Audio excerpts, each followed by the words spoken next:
Hey there, it's Von Tom 2020 with 2020 MC Gaming, and we are back on FrilCraft's Patreon server, FrilCraft, and we are working on the Cathedral some more, trying to get a little bit caught up, got behind. So today we're going to be working this corner right here to try to get this thing, what's the word? Skinned, decorated. Well, there's a lot of different ways you could say it, but there's problems up there, and I was looking up there and seeing a couple of little inconsistencies, like on this side the wall's not completed. You can see through a hole in the wall out to the roof out there, and it doesn't meet the ceiling all the way. On the other side it was done a different way. So I'm going to be probably spending the next couple of hours sorting all this out. But after that, we're going to fix the corners here and try to close off one of these walls and get this sucker wrapped up. Uh-oh. I'm being assaulted by a skellie. Okay. Okay. He's got a magic bow, too. This ain't no game. Can't see me, can you? I wonder if he's even tracking me anymore. Nope, he's not even tracking me. Ha. Yeah, that's what you get, buddy. I'm gonna have to remember that trick. Wonder if it works on creepers. So you ever start working on a large build and you forget which part of the build you're in? Here's my favorite part. The trampoline. Slime block trampoline. You ever start a build, it's a big build, and there's some symmetrical bits to it, and you're working on it, and then suddenly you realize you can't remember what part of the build you're on? You can't remember where you're at? Yeah, it's me like all the time with this thing. Alright, for this next bit, I'm going to use a little bit of time-lapse and just get a voiceover going on in here while I build this column header. This is going to be connecting the walkway that comes into the corner of the nave from the transept.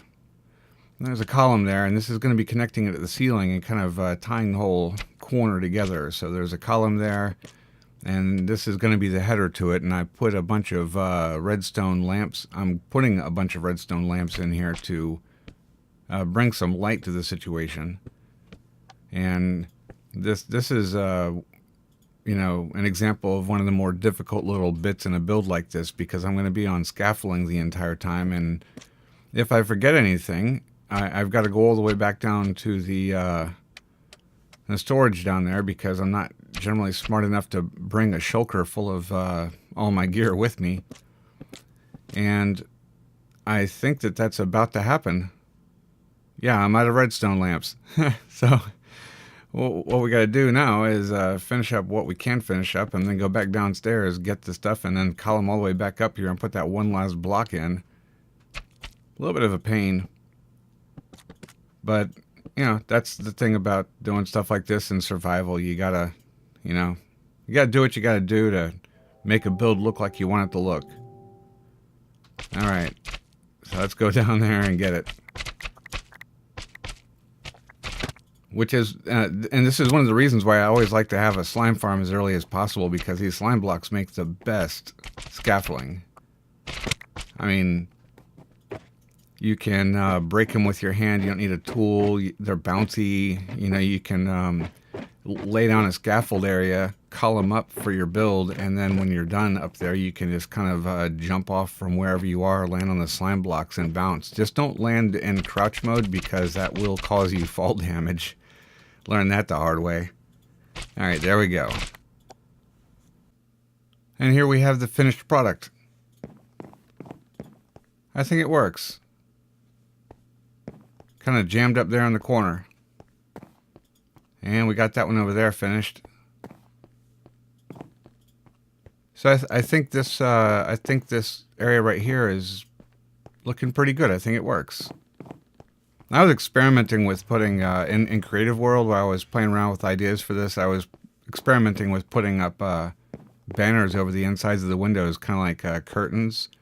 But I never really Never really expanded on that idea. I might have to revisit it. I think it's kind of a cool idea. I just didn't want to overdo it with some overly simple pattern or overly complex pattern, you know? All right, here we go with another fast motion. We're going to be putting in some more chandeliers. So we got 3 to go, 1 in the middle and 2 in the corners. So we got to column up about 30 blocks, and I decided I was going to do the voiceover because I was reviewing the footage, you know, and I was looking at it. There was large spaces of time where I was doing something interesting, you know, putting this thing together, but I had the debug screen open so I could check Y values, like right here, you know, make sure that they're all going to be symmetrical, and you know, trying not to fall. But it's fun work.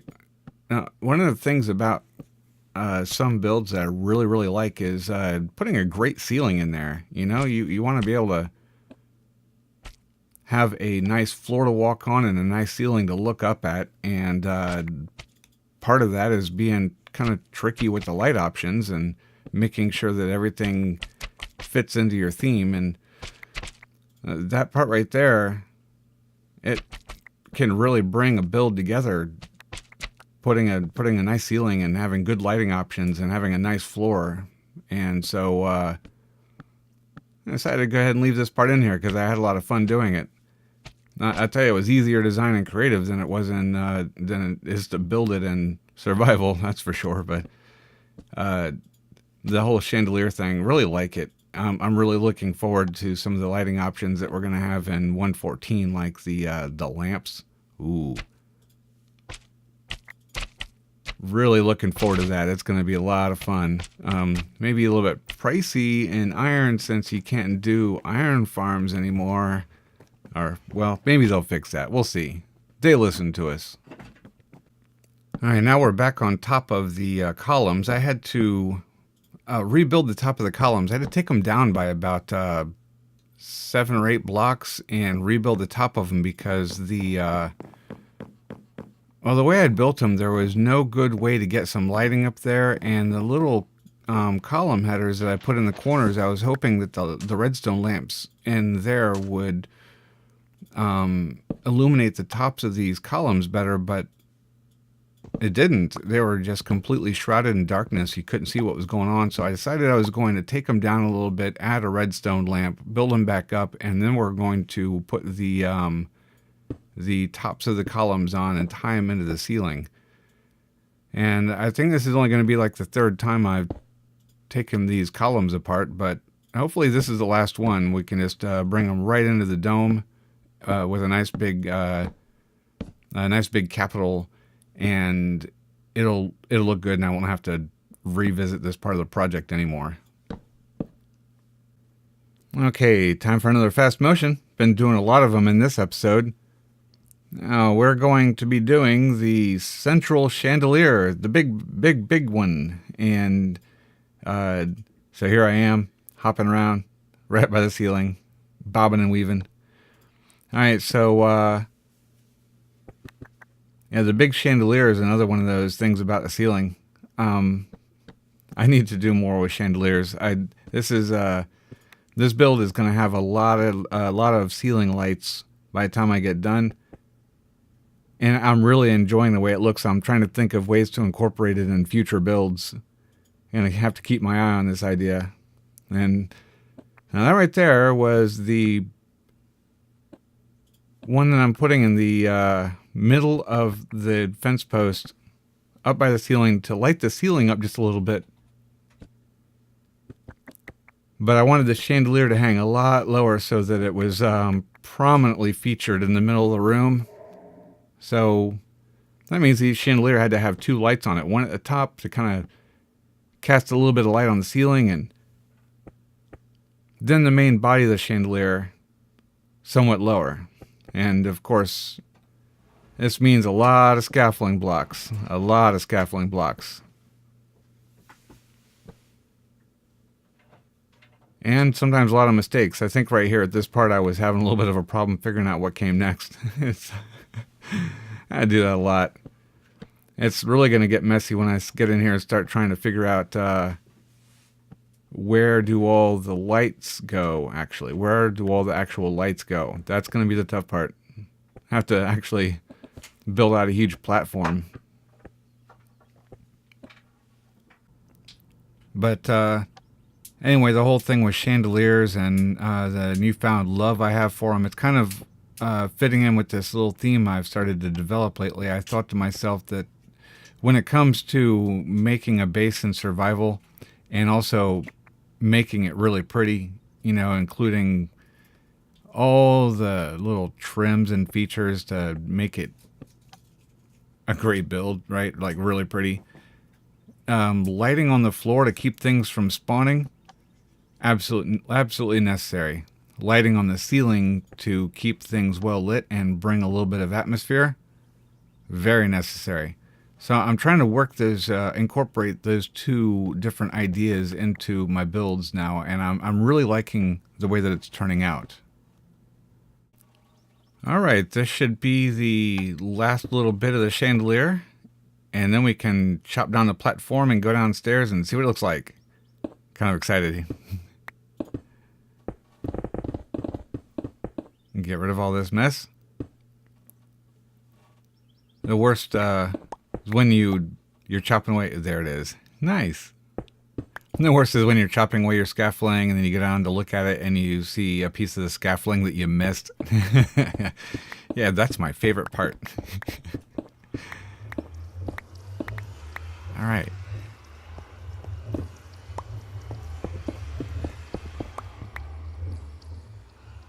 There we go. Look at that. It's great. Yeah, I like that. All right. I'm going to walk through this thing. After I finish up bits, I like to do a little bit of a walkthrough. So there's the heads, the blaze heads that Hades left me. Thank you, Hades. You're cool. So anybody here ever use cinematic mode? I have the key rebound because usually it's Optifine kind of adds a couple of things, you know, like you can use the C key to zoom in. Well, I had to rebind it, but anyway, you can find it in your options and under controls, and it smooths out the way that your camera looks around when you're in cinematic mode. And I'm trying it right now, and boy, I'll tell you, it it changes the way that your camera aims, and so it feels a little bit wonky, but it makes things kind of look cool. Much cooler when you're in, like, if you're in spectator mode and you are playing around with that. All right. Looking good in here. Almost done. Now this big back wall looking at the ocean. Gotta fix that. Well, I started doing the corners earlier and decided I was going to go ahead and try to do the ones in the back here, and then realized I couldn't do them until I finished some of the walls here, which I hadn't fully designed. So now I'm kind of in a bind. I have to try to piece these corners together using some new panels going across this back wall right here, so that I can finish the columns and try to make them all look symmetrical, which is kind of... it's not necessary for this part to be symmetrical, but I really like the idea of it all being symmetrical. So now I've got a little bit of a task ahead of me, because I've got to go... I've got to get this back wall looking, fitting into the general theme. I don't want to really repeat any patterns, and I've got to do it in such a way to where the pattern I've already established ties in correctly without, you know, I don't want these two different patterns to bump into each other and look completely, ugh. So here we are. I built up a version of the corner and expanded the pattern so it would match that. Kind of tying together, be nice and symmetrical, and I think it's going to blend in with the panels, the new panels that I started across the back wall. I'm kind of happy with it, so this seems like a pretty good place for us to go ahead and call it a day. So let me thank you for stopping by. We really appreciate it. And please do remember to give us a thumbs up and add a comment telling us what you think about some of the stuff we're talking about, like the lighting techniques. And also, if you really enjoyed yourself, please consider subscribing. It really helps out. And with that, I'll thank you for stopping by and have a great day.